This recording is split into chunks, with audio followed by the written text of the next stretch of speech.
I spent a good chunk of time in the PTE this past weekend just shooting tanks to see if there were any big changes, and I can confirm that there were. I'll break down what I found, but first I want to be clear.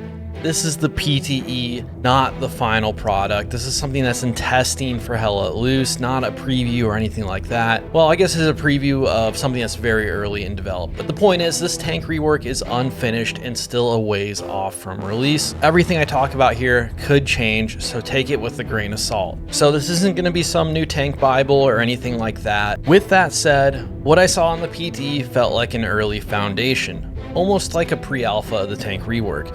The devs clearly seem to be rebuilding tanks from the ground up, trying to make them more dynamic and shift away from the heavy meta. But what's in this PTE right now definitely needs more work and refinement. Also, Team 17 already put out an announcement saying that the tanks in the practice range and explore mode are basically broken. That means the only changes worth paying attention to here were on the live playtests, so really only what's in Stalingrad. So the good news is the flying tanks in the practice range and the crazy Tinkerer loadout in explore mode aren't really worth talking about here, no matter how ridiculous they actually were. But what does matter is it seems like tank values are actually being changed here. Things like turret rotation speeds and ammo counts were actually looking different across tanks when you did hop in those modes. So even though it's not really worth breaking down what we saw in those modes, things are being worked on, which suggests they're aiming to make each tank feel unique and give it a distinct role on the battlefield. And if they can nail that execution, I think it'll be a big improvement on what we currently have. But right now, it is way too early to judge.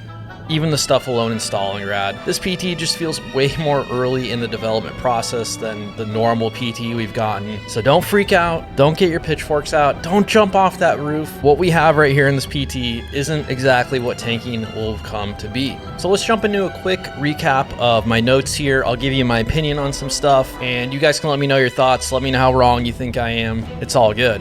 So let's start with the medium tanks. On Stalingrad, we still have the Panzer IV and the T-34.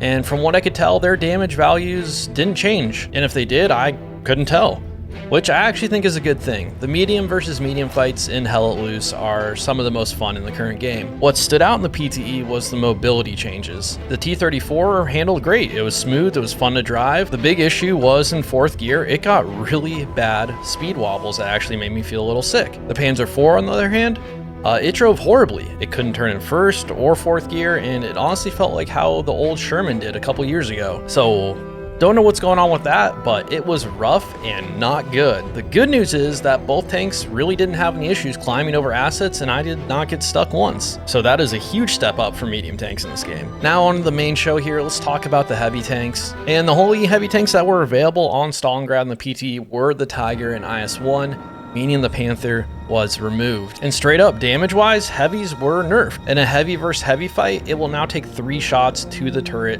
to blow up the tank.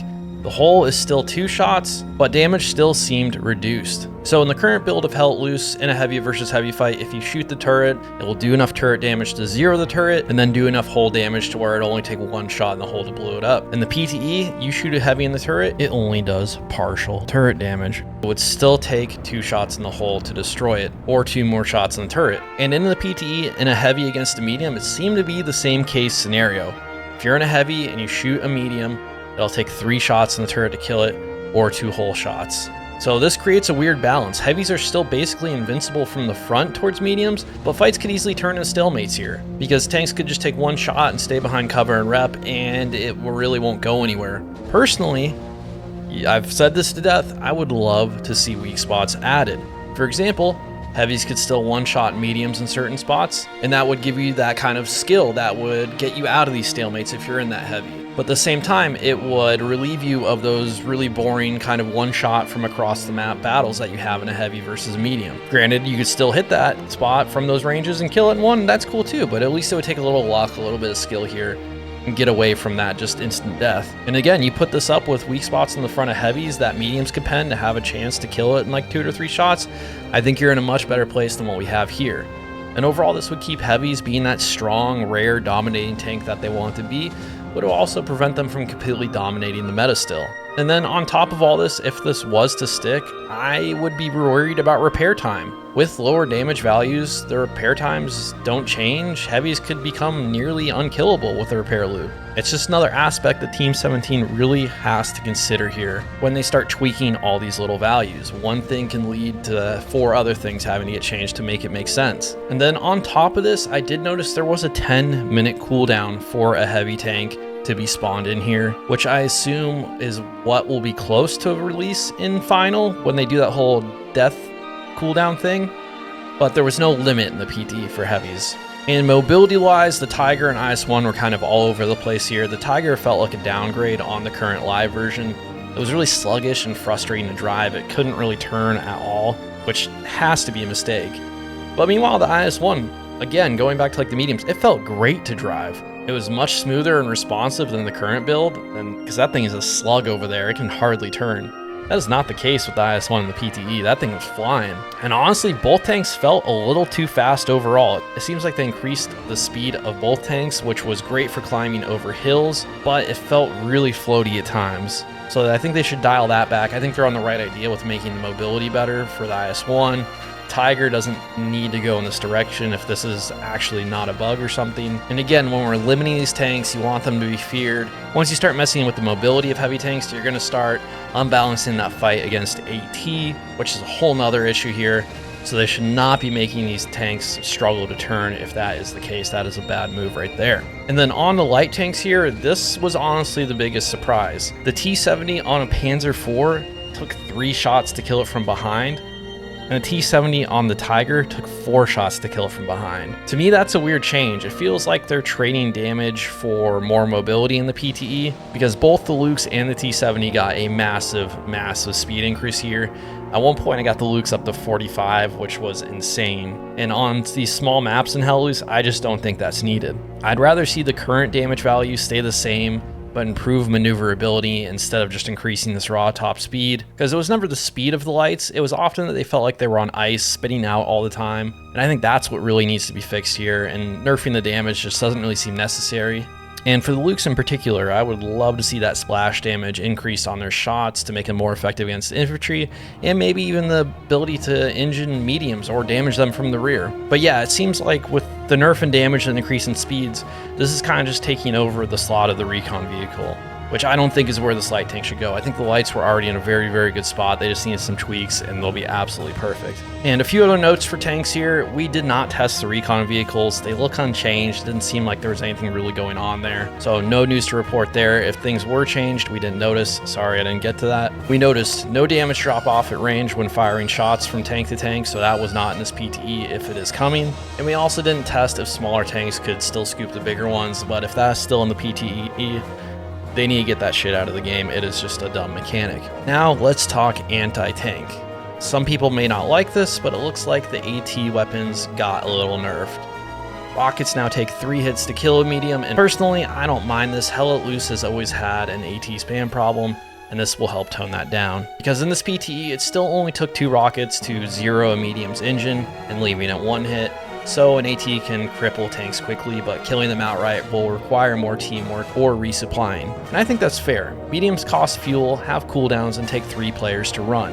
It always felt too punishing that a single AT player could solo them in 1 life. And with all this said, the bigger issue isn't the AT damage here. I think there's other ways of handling the AT spam and really adjusting those rockets, and I think that's looking at the range and handling. Right now you can laser rockets across a map. I'd love to see a heavy arc added to limit range. Also, the sprint to shoot mechanic feels way too forgiving. Ideally you'd have to crouch or pause for a second to aim rockets properly, making them less mobile spam cannons. But again, that's just me preaching here. In this PTE, the raw data looks like the rockets got a little bit of a nerf on mediums and heavies. Aside from rockets though, AT guns looks like they also took a decrease in damage. We noticed on a heavy tank, it took 4 shots to the hull to kill it, and then 7 to the turret to kill it. And that just feels like overkill. AT guns already require setup, teamwork, and they're immobile. Punishing them this hard just doesn't make sense to me, and it's just really going to discourage a lot of players from using it at that point. And those are my biggest takeaways from this PTE. If I didn't mention something here, it either did not get changed or I forgot to test it, like satchels. Sorry, I definitely forgot to test satchels in this. But at the same time, I realized when I was going through this stuff how early in development this was, how many things we realized were kind of not there yet. So I don't want to waste your time. I don't want to waste my time really listing all this stuff out. That's definitely going to get changed. I figured kind of the bigger things here that were worth mentioning were the ones I just mentioned. So how do I feel overall about this PTE and the tank rework here? Honestly, cautiously optimistic. It's clear the devs are laying the foundation to make tanks unique and break away from the heavy meta, but it's nowhere near ready. Some of what I tested was fun, some of it wasn't, but I'm glad changes are happening nonetheless. This rework will definitely need more PTEs and a lot more testing. But in this whole mess here, it looks like they really are laying the foundation. It looks like they're putting the sliders in place for each tank that they can move to adjust things, and that's what's important. And it's gonna take time. None of this was ever gonna happen overnight, and I'd be worried if they didn't test any of this. And they were never going to get it right on the first try. Let's be honest here. It's going to take a lot of dialing in. This is step one of many. So if this version went live tomorrow, yeah, I'd be disappointed. But this is not the final version, so I'm not upset. My hope is that the devs keep dialing this in. They keep building on it. Because Hell Let Loose is one of my favorite games, and tanking has been basically the same for years. It's just way too simple, and it's about time it gets some love, and I'm excited to see where this goes. It's long overdue. So yeah, this PTE is a little messy, but in this mess, there's something good in there. They just gotta execute it. They gotta dial it in, and we'll get there. So that's all I got for you. Let me know your thoughts down in the comments. You guys excited for this tank rework? Did you get a chance to try it? Really, whatever's on your mind. But thank you for watching. Thank you for everything you do. See you dudes on the front line.